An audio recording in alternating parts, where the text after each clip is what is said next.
Let me grab my water. I won't move. You can leave the camera there. I'm going to come right back. I'm going to grab my water. All right, so here's where we are in the process. Brinley hasn't been to 100K before, but she's only going to stay for 10 minutes anyway, so we'll make it fast. We'll kind of give her the lowdown. Highly recommend you read 7 Levels of Communication. Here's what we do in this group, just in a nutshell. We have 2 systems that we study. We call planting corn and planting orange groves. All right? Corn planting is very fast. I need business yesterday, Bob. I'm dying here, and I need commission tomorrow, right? That kind of thing. So I taught them basically what I did as a real estate agent back in the day. I taught them, we call it planting corn because it's fast. You plant corn in late May, early June, and you're eating corn by the end of July. All right, it's very fast. The problem, that's the good news about corn. The bad news about corn is that you chop it down to harvest it. And next year, if you want corn, you got to replant it. You got to replant it. It's just an endless cycle, okay? Not a bad way to make money, but it's still a job, all right? It's hours for dollars. You're still putting the effort every year to get that. It's the hamster wheel of real estate. So we teach it because we got agents who need to make money right now and do it, and there's nothing wrong with it, all right? But we also teach them there's a better way, okay? So in corn planting, we all know this. If you're going to last in this business, you better list, is what they typically say. We say work with buyers, all right? That I think the easiest way to get money today is to work with buyers. That a qualified buyer ready to buy that wants to use you and is motivated to buy a home in the next 30 days is a check waiting to be cashed if you treat them right, okay? So how do I go find buyers? We sit bank-owned open houses. It's all I teach, okay? Bank-owned open houses. It's how I built my whole career, all right? Sold 100 homes a year sitting bank-owned open houses. I would meet people there. I put the signs out. People come. 30 people come instead of 3. My chances are better of finding somebody who's a qualified buyer who wants to buy in the next 30 days, all right, who wants to use my services that isn't already attached to another realtor. Boom, we get it done. Game over, all right? And I was meeting these. I would meet on average one a day, Saturday and Sunday, sitting bank-owned open houses. Took two weekends off, so I just sat 50 weekends a year. It's 100 homes. That's what I was making my money. We go through a long process of how do we get the bank-owned open houses. I'm not an REO agent. We find these people to do it and everything else. It's just a great way to go. We get really good at converting the walk-in traffic, all right, into new business. How do I convince them to work with me? And the answer is, by the way, I think Kevin mentioned it yesterday to you. Down there at the bottom, facebook.com/groups, the 100K Club. Ask to join. It's we'll allow you in. We don't allow you to troll, though. Okay? So you can add value to what you're doing, but it's not promote a commercial we post every 3 days. All right? Don't forget, I'm here. You know what I mean? Just add value to the group, and that's all what we're about. We're about 250 agents strong now. All right? Everybody's adding value. One of the recent posts was how I'm not having much luck converting my traffic into walk-in. What do you do at an open house? And there's great thread going with people just talking about here's what they do. One guy, Tyler, got newer into the business, actually, been an investor for a while, but is now working with buyers and sellers. Said, you know what, I found a way, and because of this now, I don't even follow up with them. They call me, right? Because that's the goal. Is you want them to call you. You want to give them something of value. Show yourself of value. So they say, man, you know what? I may not be ready to buy real estate right now, but when I do, I'm calling that dude, right? And that's just, how do you do that? Well, you just give them something of value, you know what I mean? You're personable, you're natural, you're just who you are, but you give them something of value, you know what I mean? Like, hey, man, my aunt's a realtor, all right? But I'm going to use Rick, all right? Richard's my guy. I'm not, I don't care. My aunt doesn't know what Richard knows. In just 5 minutes talking to Richard, I can tell, right? And so that's what people want. People want to do business they know, like, and trust, right? So it's a numbers game. It's all about the traffic. Some of our agents taking a step further, all right? We have one of our agents has a booth at the Wagon Wheel Flea Market and at the Oldsmar Flea Market. Bank-owned open houses, information, stop in, okay? She was there Easter Sunday. She was here last night in last night's session. Easter Sunday, 13 new clients, okay? Everybody else was fat and happy eating ham. All right, great. She said, hey, my family's up in Baltimore. I'm going to go sit on Easter Sunday at the wagon wheel. And that's been proven for years with you guys. Tom and Bob Dixon, they started that. Yep, exactly. That had to be 5 years ago. 4 years Yep. ago. Yeah, maybe 5. Yep. And they took over their stuff. I mean, that's what Sherry's done. Yeah. It's just all about traffic. What? The wagon wheel flea market, that's not the vision I had when I got into real estate, right? I had visions of me driving a Jaguar, dripping with diamonds, and hanging out at the country club, right? That's fine. And if that works for you, great. If it's not working for you, okay, come hang out with us and let us teach you something else, all right? And so that's what we do. It's backwards, all right? Other people say you got to list if you're going to last. It's totally backwards. We get that, but it's also what's worked for me. Now, we also take it a step further and show people, hey, look, don't make the mistake I made. I got cocky and arrogant and said I'll create 100 transactions out of thin air every year, which I was doing, all right? But stupid. I didn't parlay my old clients. I didn't set up a communication plan with them. I didn't delve into digging deeper with a few rather than shallow with many, right? So if I had done that, I could have been selling 100 homes a year by doing 80 new people, 20 referral, all right? 60 new people, 40 referral, eventually 0 new people, 100 referral, if I had been smart, right? So that's the second half of what we teach, all right? And so we have a Friday morning conference call that people jump in, and all this is overcoming objections, all right? Overcoming people's problems, all right? I need business tomorrow, Bob. Great. Where are you sitting in open house? Oh, I'm not. Why not? Oh, I don't have my signs. Great. Here's a place. Boom, boom, boom, boom, boom. You get signs to be done tomorrow. Okay, they'll be ready for you tomorrow. Well, I don't have an REO agent that will allow me to sit open houses. Who else is on the call? Oh, you know what? I talked to John over there in Clearwater, and he's got 4 extra, and no problem. You can sit in any time. Just give him a call. Okay, next excuse, right?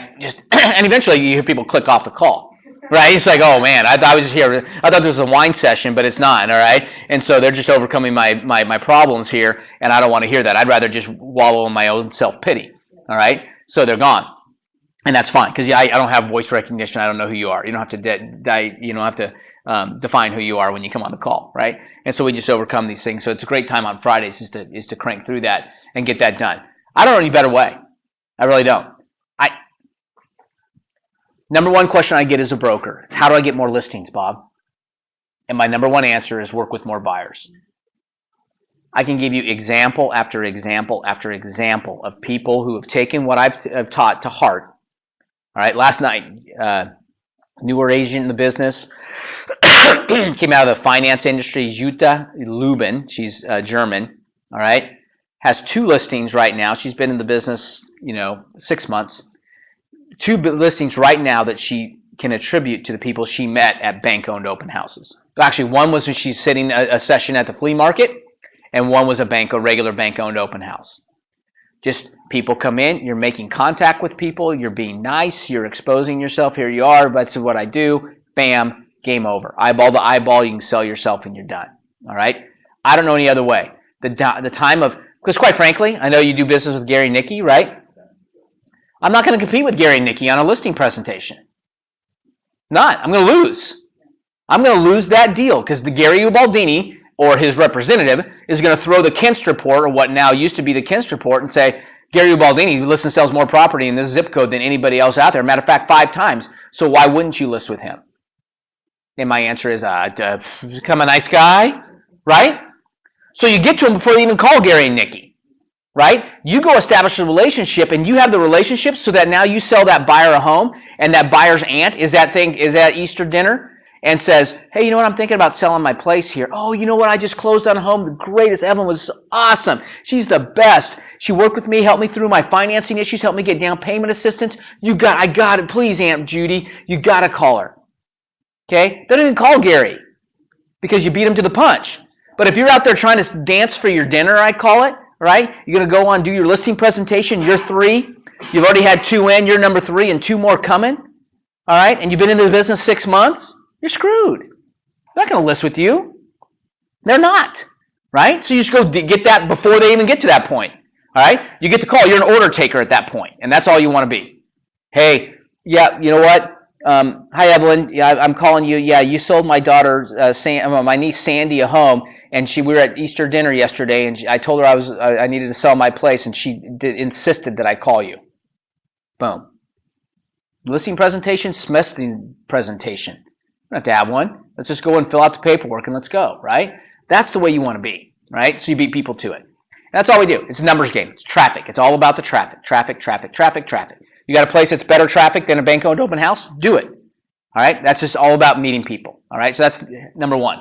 Number two, generosity generation. Were you there yesterday when we introduced the generosity generation? This is Michael Mayer, right? That's what he teaches, 7 levels. You give massive value first. Right now, the old school way of real estate said this. End every conversation with, by the way, anybody you know looking to buy or sell real estate? Or put this on your card. It's a guaranteed magic trick. Hey, the sincerest form of flattery I can receive is a compliment. It's a referral from a satisfied client. Please refer me. Please refer me. All about me, right? Screw that noise. Instead, earn the right to be referred. Go give massive value first, all right? Because that starts the generosity cycle. You're generous first. That leads to reciprocity. They feel like, man, I owe her one, right? She did that for me. She found a new ballet school for my daughter. All right, didn't find me a home. She helped me out when, all right, I needed a good referral for a CPA. Boy, I owe her one. That guy's really a good guy. Man, so generosity leads to reciprocity. Reciprocity in our business leads to referrals. That's the way that works. Referrals lead to profitability, and profitability leads to prosperity. And when you're prosperous, that allows you to be even more generous, and the cycle starts all over. We tell them to picture this. Imagine starting your own BNI group. Okay? You have this sphere of people you know that can help people. So when you make a call to somebody, it's no longer, how can you refer your people to me, Richard? It's, hey, Richard, man, what's your biggest challenge right now? What can I do to help? That's the conversation. Not, by the way, anybody looking to, you say, by the way, you or anybody you know looking to buy or sell real estate in the next 6 months to enough times to the same person, all right? They see you walking down the street, they're crossing the street, right? Michael calls it the NFL, the no friends left, right? You end up in the no friends left because everybody avoids you, all right? This is where you go, all right? So, now, in this section, we're going to talk about these things. Now, since we're not going to break up into groups, we normally break up into groups. Have a great day. It's good to see you again. All right? So instead, let's talk through these real fast, all right? And we'll go through them. Go back and read them in your book. This is going to be a short one. Is anybody in Jacksonville, or they just kept? Did you get somebody there? Okay, gotcha. Okay, cool. All right, good. That's fine. Just tell them that I'm going to introduce the bullet points since we got such a small group today, and they've got a small group there. We introduce the bullet points. Write the bullet points down, or ask me for the PowerPoint, and go back and let's read these. All right, and get that done. Fair enough. This will be a little shortened version of what we got going on. All right. And if they got any questions, let us know. All right. In the book, I think it's charting chapter 6 is what we're covering. He covers a couple things. How to have a more successful or more powerful hour of power. All right. And let's start there. In that, if you read that section in the book, he talks about this. The main thing is to leave. And we've talked about this. We've hinted at it already, but the coach actually drives it home in this chapter, is you got to leave with an action item. Right? The whole purpose of making a call or having a one-on-one or writing a power note or whatever, the whole purpose is to leave with some type of action item. How can I help them? Because you're going to end that question in that conversation or that one-on-one or phone call, whatever, with what's your biggest challenge and how can I help? Right? So instead of just calling for the sake of calling, make sure you're engaged. Remember, we talked about our 4 rituals. We've got our first and 10 already done. Right? We already knocked that out so that stuff's not on our brain. And I can be fully engaged for that time that I'm supposed to be engaged. All right? I'm here to listen to you and find out what your issue is. Okay? So you do that, and as you plow through, the cool thing is that people are going to be, it's different, right? It may take a while to get used to having those kind of conversations, because that's strange, right? Now, and also be prepared, you ask somebody, what's your biggest challenge right now? We joked about it last night in the group was, well, my husband's stepping out on me. I caught him at whoa. Okay, that's a little more than, okay, so my action item is to find a good marriage counselor for them, right? Or whatever. What's that? Or private investigator. Or private investigator, exactly. One of those good things. The guy with 2 divorces. That's the guy with 2 divorces. All right. So with that in mind, what's your biggest challenge right now and how can I help? All right. That's how you're going to have a most powerful hour of power, right? Is that you're going to leave with action items, things you can follow up with. All right. I think we kind of covered that already. Referral conversations. Kevin, you were here the first time we taught this, right? And I missed this.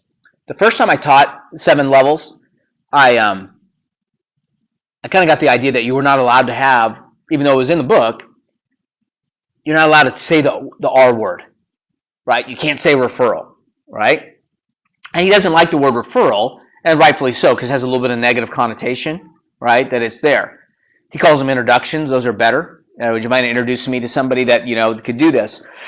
But he gives 2 specific examples of referral conversations that you can have once you've earned the right, right? It's not off the front. You don't do it at the open house when you've met them for 7 seconds, right? You do it after you've earned the right. You've already given massive value, so now you've earned the right to have the referral conversation. So now what does that referral conversation look like? 2 specific ones he gives, just some scripts to keep in the back of your mind. First one is who like you. It's a great way. All right? Hey, well, now that we've been working together for about 3 weeks, and you can see we're in the process, and we found the home. We actually wrote our first offer last night. That's awesome, and we got it accepted this morning. That's great. Let me ask you a quick question. Who like you is a first-time home buyer that lives in, has been living in an apartment for about 3 months that you think could maybe benefit from my services? Would you, if you can think of anybody like that, would you mind introducing me to them? I'd appreciate the introduction. It's the who like you concept.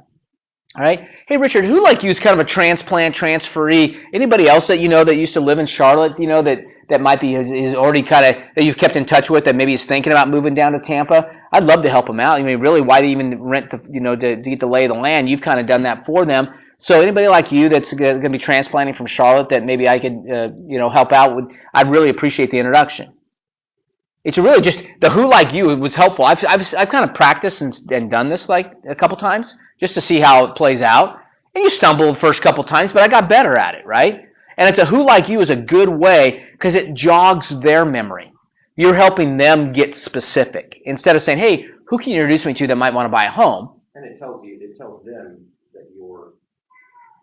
that you enjoy working with them, that they're important to you, that you wish you had another client like them. Exactly. Without saying. Right, and that's a great point, Kev. That's exactly the case, right? I think it's just a really easy flow to the who like you, right? Kevin could do it in his business. When he's, hey, I really enjoyed the clients you turned us on to, Bob, right? Who like you is another realtor that might be at Future Home that think could benefit from the level of service that we provide here at ITA. I'd really appreciate the introduction. Exactly how we grew up. Right. And that's why the business, right? The book works for title companies, works for Brindley, works for everybody, right? Because it's any business person could benefit from that. And so you've earned the right, though, to say that. It's not, hey, who can you refer me to? All right, or to me, or whatever you want to, however you want to look at it. Instead of who like you is like this, and because I really enjoyed working with you. That's a great way to even add that in, man. We've had a lot of fun over the last 3 weeks. Did you ever even dream that buying a house could be so much fun? People told you how painful experience it is. We just kind of made a lot of fun. So who like you is kind of, boom, and it just rolls right into that. You're allowed to have that because you've earned the right. Okay, that's number 1. Number 2, he covers the RAS, which is that reticular activation system. I love this one. I practiced this one a couple times. Here's my favorite one that I've kind of, and they make it you, all right? But the way is, hey, Richard, man, now that we've been working together, I kind of found, do you remember when you bought your truck, all right? And before you bought your truck, you never saw trucks around, but once you decided that truck, and what kind of truck is yours again? Is it Ford. Once you bought your Ford, now it seems like all you see on the road, everywhere you notice Fords all over the place, right? Because there's actually science behind that. It's called the reticular activation system. That things are you get keyed in, and all of a sudden you're noticing things that before you kind of didn't notice. Well, now that we've been working together about 3 weeks, and you're into this, and we just went to contract, what's going to happen? The funny thing is, 3 weeks ago, before you and I met, somebody behind you in line at the grocery store could have said, "I need a realtor," and you wouldn't have even heard them, right? But now you're in the grocery store and somebody 4 aisles over mentions CMA and you're like wheeling your thing over there and say, "Hey, dude, what's CMA? Are you buying a house?" Because now your antenna's up, right? And so when that happens, it's going to happen, all right? When that happens, I really appreciate the introduction. And would you think of me? I'll treat him the same level of service. I really enjoyed working with you. And boom, boom, boom, boom, boom. And she leaks right. And it's a great conversation to have because it's true, right? That all of a sudden you started noticing more forwards. You're in the midst of buying a house. Now all of a sudden you're hearing about people that, you're going to meet people from all over, right? And so it's just a great way to have a referral conversation without asking for a referral, right? Because you've earned the right to get there. He does a great job in the book of covering it. Make it you, but those are two great scripts, I think, that are covered in the book, all right? Triangle of Trust and the Chosen One, all right? These are the breakout sessions where everybody else had to teach this, so we'll just teach it real fast, all right? Triangle of Trust. He describes in the book really well. It's basically the power of a third-party recommendation, right? Kevin met Brinley, all right, and thought that our company and our agents might benefit from a closing coordinator, all right? So much easier for Brinley. If Brinley had emailed me, hey, Bob, my name is Brinley, and I own a company called Real Estate Leverage, delete, right?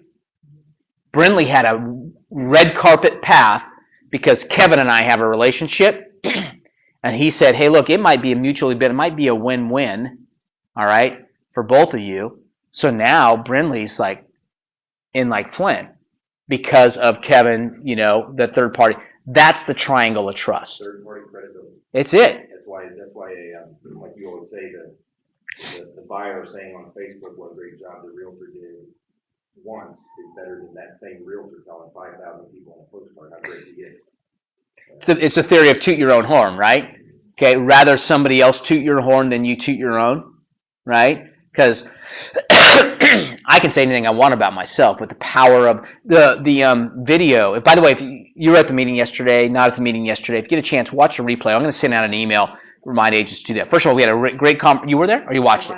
Okay, great. We had a great conversation about Zillow, right, and the whole stuff that's going on there. And then Jen DeVita did a really good job of showing some really cool stuff, what she does with enhancing her listings and everything else. But in addition to that, one of the most powerful things is the end when she self-shot that video testimonial, and for $21, the guy's going to edit it and put it all together and all that kind of stuff. Kind of like a Fiverr version of Fiverr, right thing. Really cool, because how more powerful is that saying, boy, Jim was just really good with us. We were first-time home buyers, nervous about how powerful is that compared to, hey, I'm Jen DeVita, and I like to work with first-time home buyers. That means nothing to somebody compared to that third party, right? And that's what the triangle of trust. Now, he takes it a step further in the book. The coach is looking for a CPA. All right, if you remember, go read the section in the book. Coach is looking for a CPA. He says, hey, Rick, I'm looking for a CPA in your area. Do you happen to know one? Oh, yeah, I got a great guy. Here's his number. Well, that's cool. Great. Hey, do me a favor. This is the power of that third party, right? Do me a favor. Could you call your CPA and tell him that I'll be calling him between 4 and 5 today? All right, and tell him to look for my name. Boom. That's Kevin saying, hey, here's Brinley. You know what I mean? That's just a paved road now. So now when you're calling, it's not a cold call anymore. It's a semi-warm because we have a mutual friend in Kevin, right? And that's just the way it rolls. So it's pretty cool the way they explain the triangle of trust. Plus, again, remember on the referral concept, right? Brinley ends up doing a great job for our agents. I'm going to be happy. Our agent's going to be more productive. The agent's going to be more productive. We're going to remind people that Brinley was brought to us as a result of Kevin. Who benefits? All three. Yeah, and I have a whole, of course, other side tactic, if you will, where I'm bringing massive value to her. First, I didn't ask her for any type of referral. However, she's working with dozens of realtors in the area. Yeah. And she's also dealing with title companies, some good, some bad. Right. And when something goes bad, she's going to want to refer to another title company. Right. And who's it going to be? The one who's done nothing for her, the one who has brought... Who just brought another 80 transactions to her a month. Right? Because of the introduction of Future Home. She didn't know that she was being 7-level. Right, exactly. And that's but you know what? That's the way it is. All right, now she's gone. We can tell her. We will admit that. All right. But the fact is all three benefit, right? And there's nothing wrong with that. That's the way it should work, right? That's because everybody's giving massive value to each other, right? With people you know, like, and trust, and so it's a win-win all the way around. Win-win-win. All right, to bring the triangle thing into all of it. All right, get it done. So That's good. The chosen one. Read that script. That's a powerful script. That's a kind of put yourself out there in the chosen one script. All right, and basically it says this. Hey, you know what, Kevin? Let me ask you this is kind of just a straightforward question. If you had somebody that you knew, a good friend of yours, that was going to buy or sell real estate, who would you recommend they call? All right, and it may not be you, right? And you better be prepared. They talk about it in the book. Be prepared for that answer.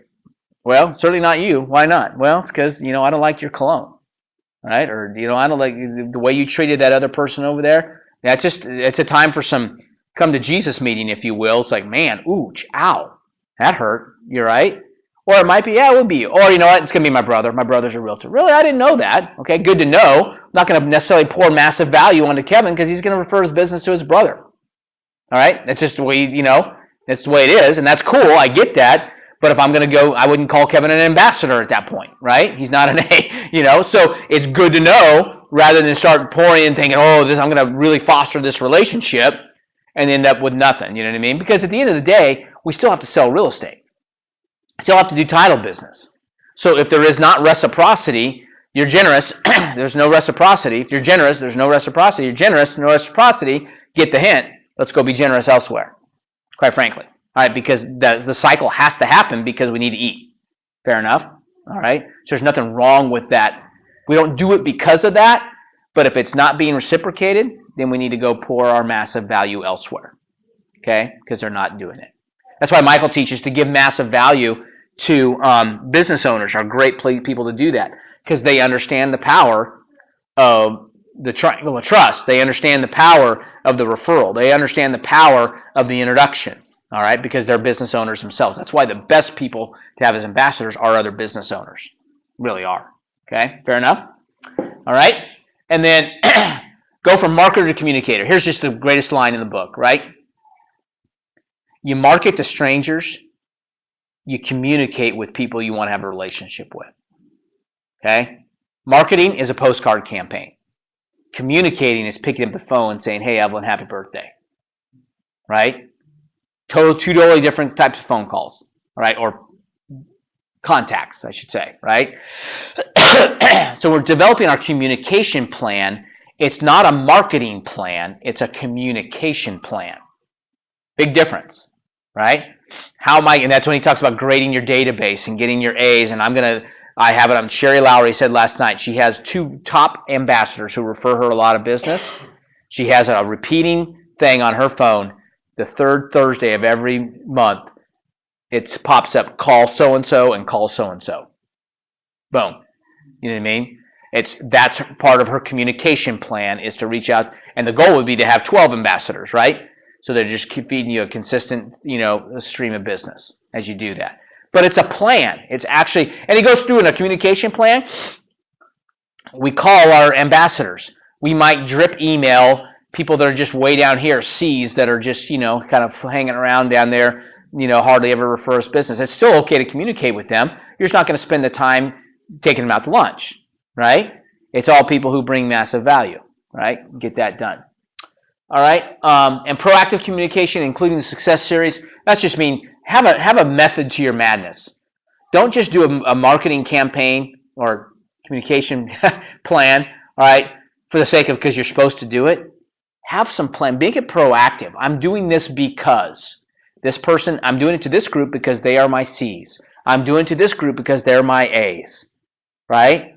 Have an idea of a method to your madness. All right, don't just do it because, you know what, I had a good closing last month and they tell me I should reinvest 10% of my money back into my marketing. Okay? No, into what marketing? Okay, have a plan. Don't just do it. Don't spend money for the sake of spending money. Do it because there's a plan behind it. There's a method to that. All right, and he covers that. Success series, he just talks about, remember back early on, one of the first things they had to do is write a couple success stories about when you felt good in real estate and what you did. That's because he's now the coach is teaching him to utilize those into his communication plan. That he rotates those through in an e-newsletter that he's doing, you know what I mean, or something like that. He just rotates those through into the people that he's marketing to at a lower level. Okay, fair enough. And there's a reason behind that. And remember, we also know the second reason behind writing those success stories is due to the fact that they're affirmations for us, right? We're reaffirming who we are, and here's when I felt good. So it's one of our affirmations as we go. Cool? All right. Fair enough. That's basically chapter 6 and 7 in the book. Go back and get a chance and reread those, and don't be afraid to do them. All right. Now, 7 habits of highly effective people. All right. We're working on habit 4, which is win-win. Think win-win. The first 3 habits were interpersonal. All right. We're working on ourselves. Now we're going to start dealing with the public, right? But we don't totally dismiss. There's a reason why they laid the foundation with our interpersonal growth, because we wanted to grow personally so that now our win-win philosophy is maybe even a different type of win-win philosophy, all right, as we go through. Define the 6 major deposits. They are in there. Let me grab my book. You can keep the camera there.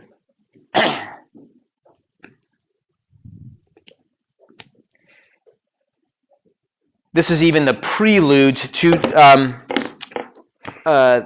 the actual habit 4, but let me bring my reading glasses. Here are the 6. What these are, when I say major deposits, all right, we're not talking about into your bank account, but he defines it as an emotional bank account, all right? And when you're dealing with other people, all right, the reality is that kind of fits in what we talked about with you earn the right to get the referral, right? To ask for that, have that referral conversation. Same thing. If you are emotionally withdrawing, put it this way. Let me tell you what Jeanette says. If you're too much take and not enough give, that's a problem, right? Same thing with my bank account, literally, right? If there's too much take and not enough put in, all right, there's a problem. So I've got to earn the right emotionally, whether it be a relationship with my wife, Jeanette, or with my boys, or with agents, in a relationship, or whatever. I have to earn the right to, I can't take more than I give, all right? Because that doesn't, it's not a win-win. That's not a good relationship, all right? And so he talks about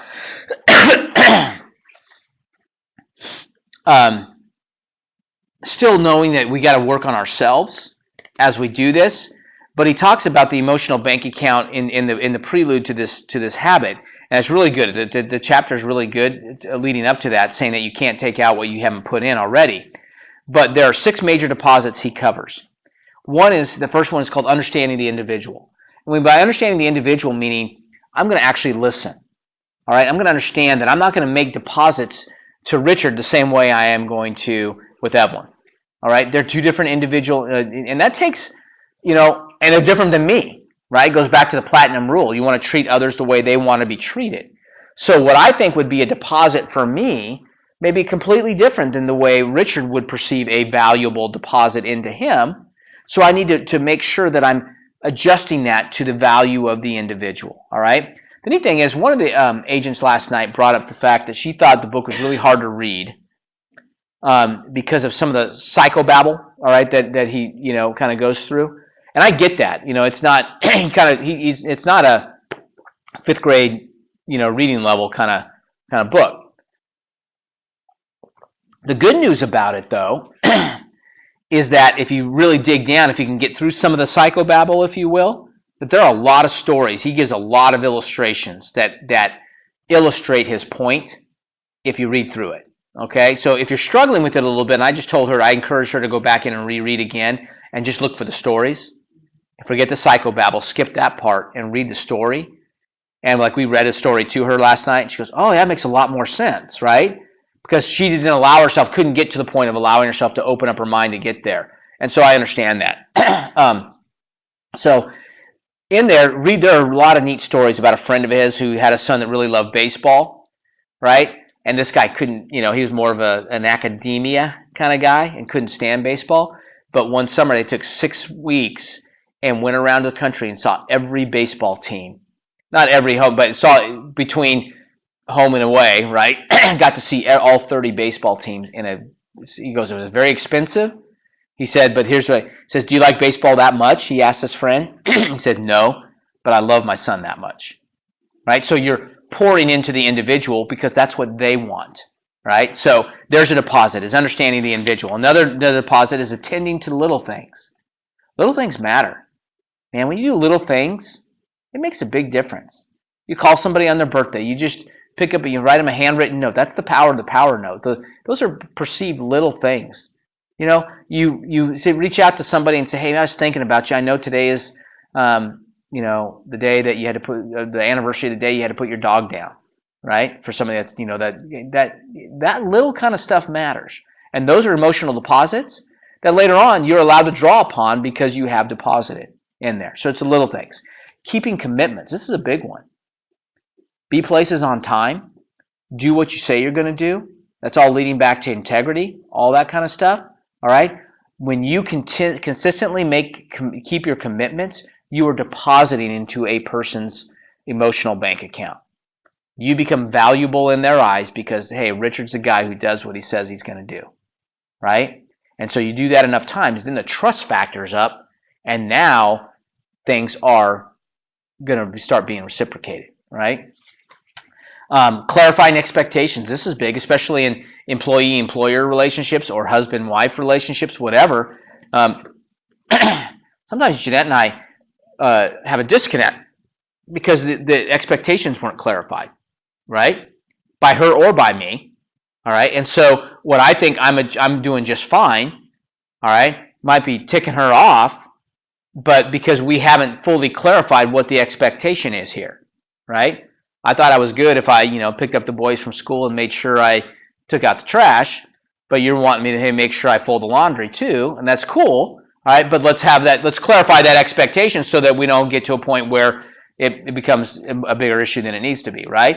Or whatever, and that's just a minor, you know, we can talk about deeper things than that, but just clarifying expectations, and Kevin, you probably do it with your employees sometimes, right? You're getting, man, why am I so ticked at them right now? Because they're not doing what you want them to do, but sometimes we have to analyze, I know I have to do this myself.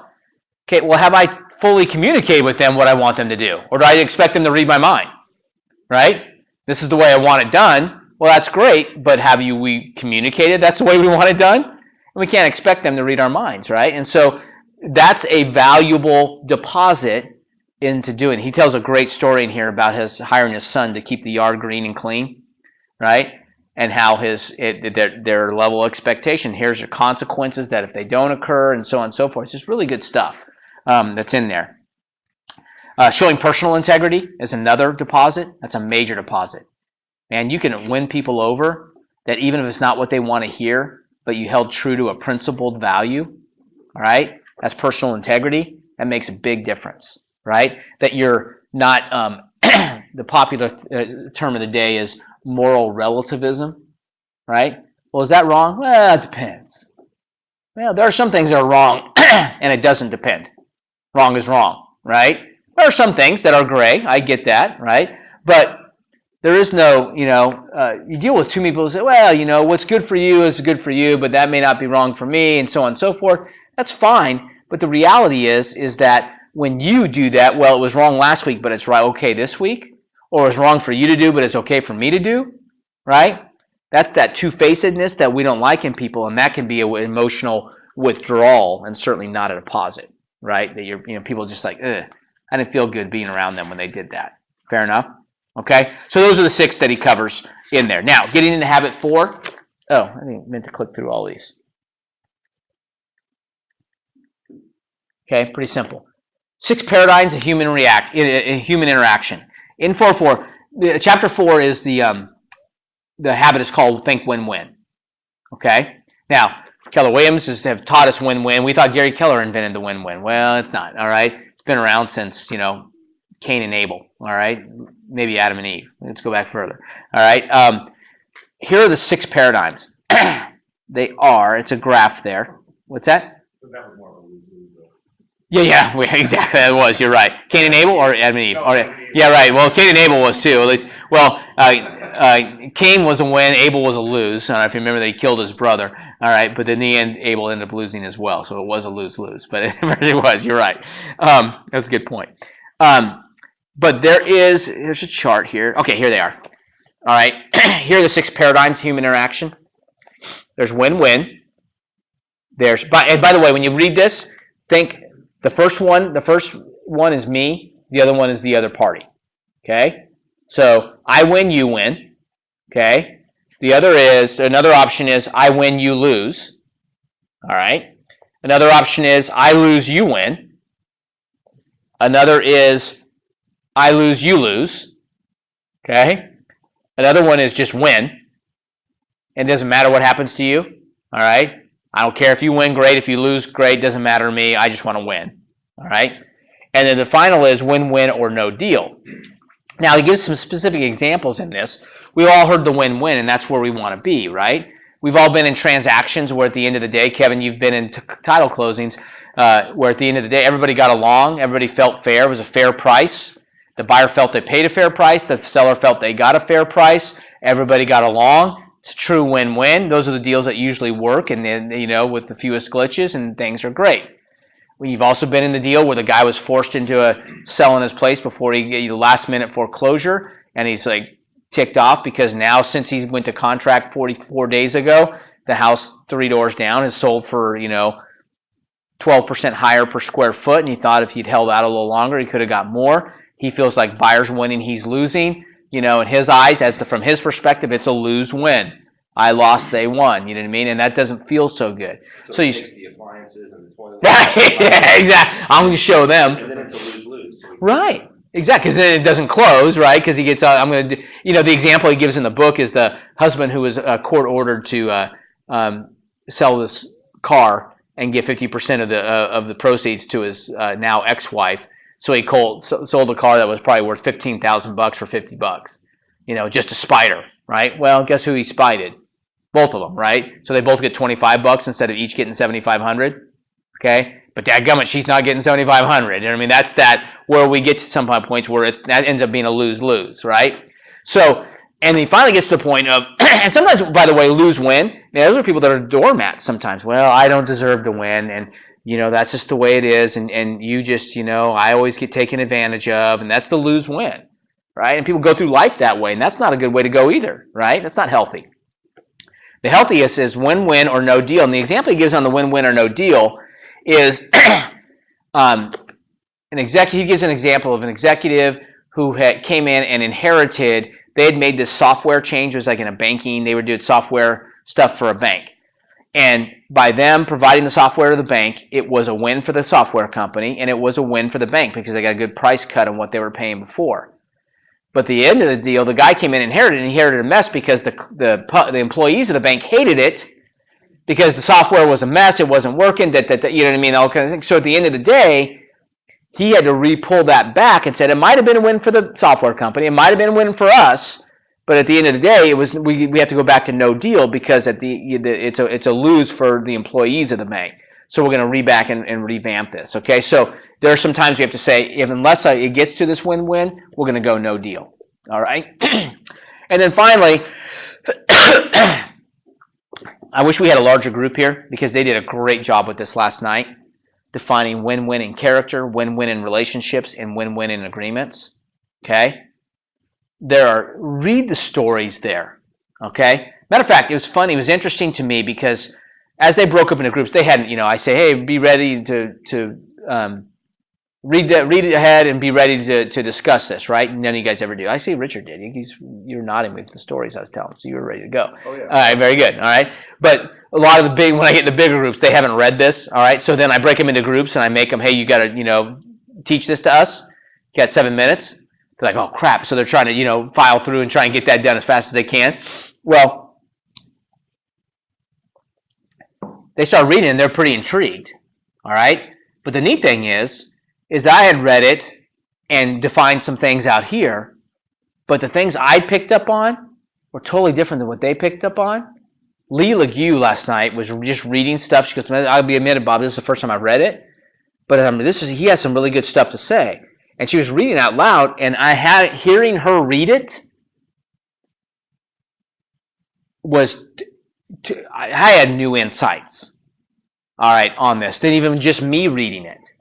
So that's why I like when we have the bigger groups and we break up into the groups, because the different perspectives that you guys bring to this is huge, all right? Because I can just parrot my own perspectives, and it's just my perspective.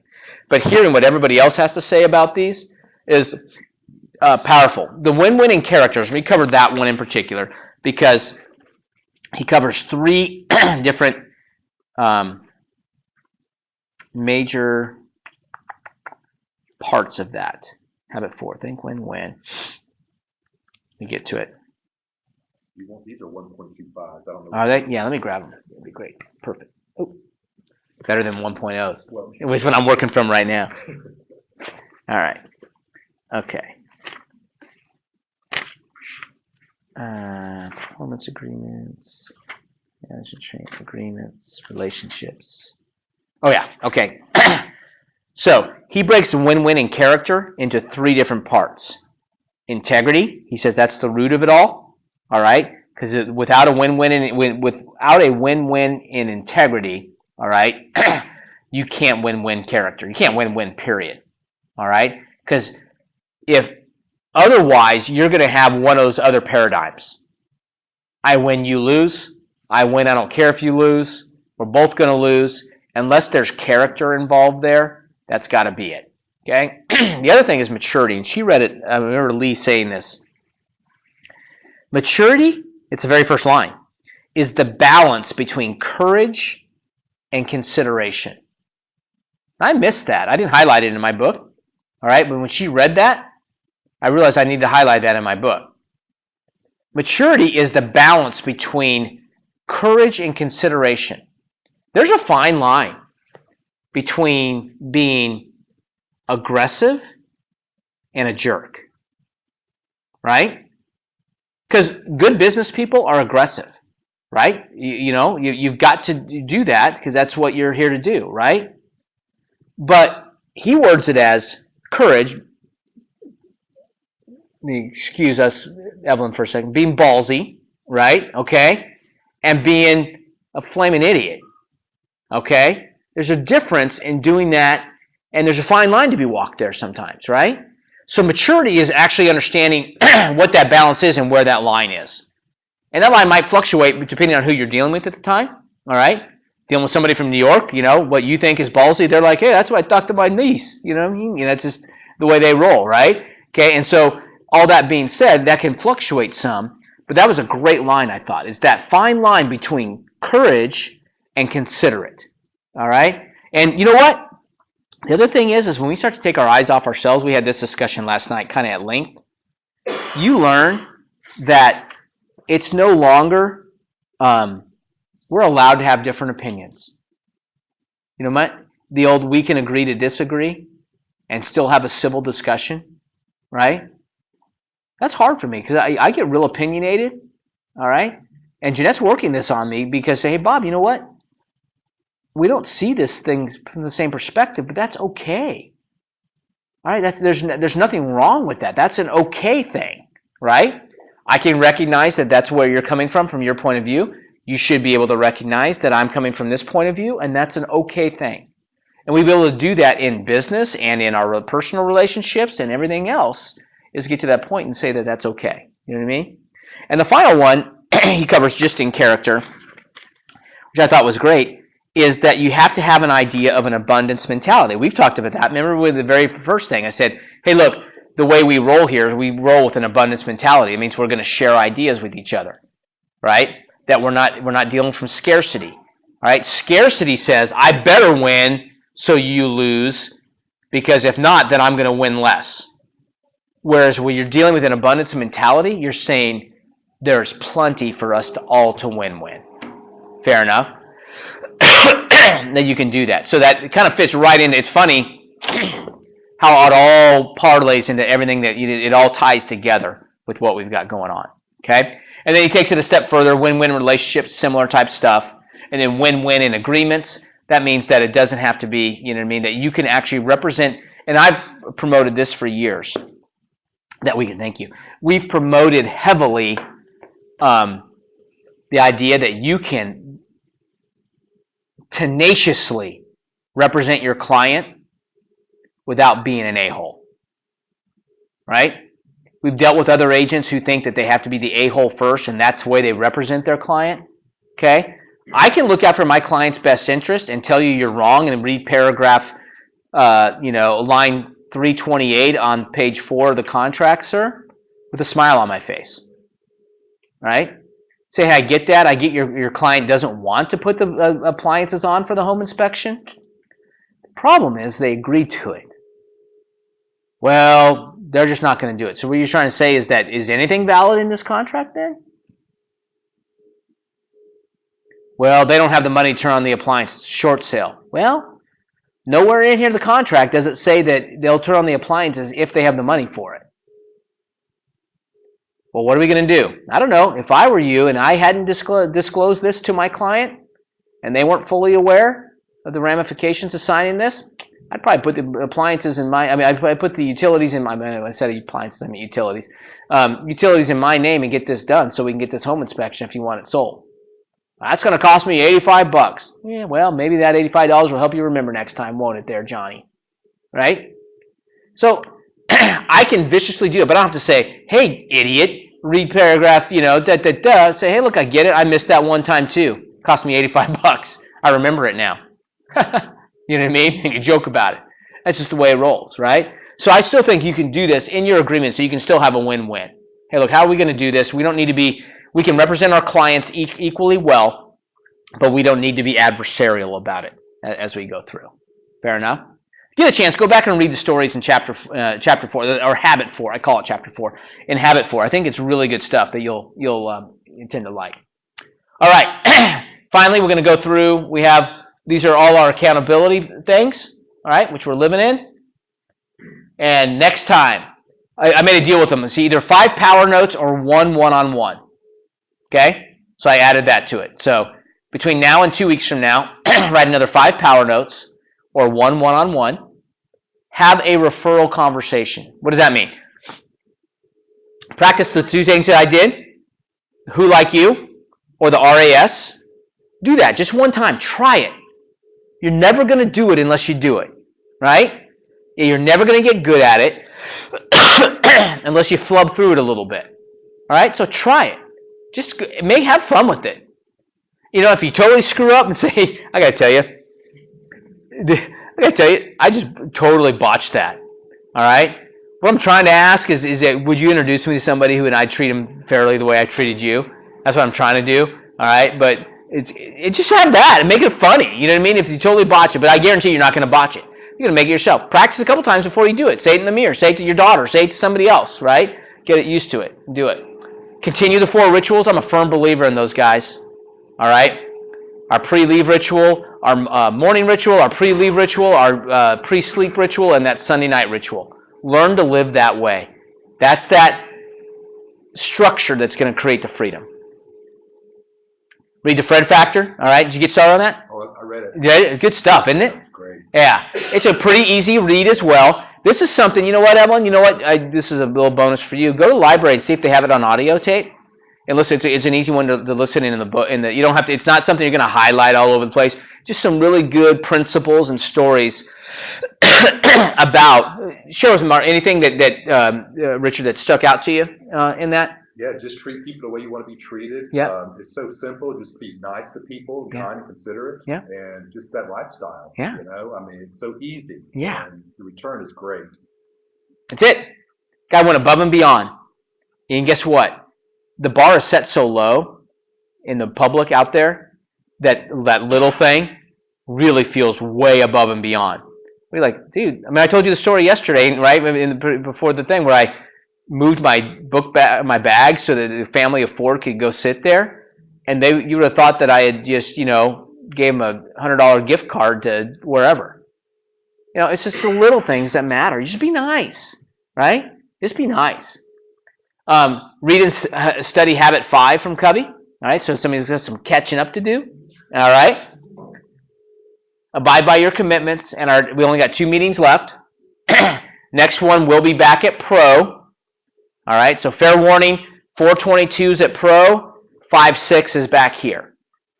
All right, got it?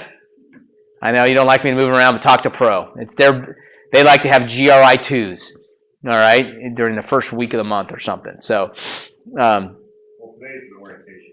Oh, that's what it is then. Whatever. They need it. We just need to go. They need to let me. Wednesday. Okay. Oh, and that's because of, well, We moved office, well, we didn't move it. oh, The month started on Wednesday. right, exactly. So that's why this, yeah, got it. Then the Okay. evening sessions will be 421 and 55. Correct. 421.55 both here as well. Fair enough? Any questions? Anything I can add for you? How can I add value to? What's your biggest challenge right now? Anybody? Evelyn? My biggest challenge is getting this man who keeps going on my website to look at everything I send him, but he doesn't ever answer his phone. Ah, okay. All right. Here's the answer. You know what my answer is for that? Mhm. Go sit another open house and get a new client. Figure out him. Let him call you. He'll call you when he's ready. Okay? You know what? Sometimes it's kind of go back to your dating days, right? When you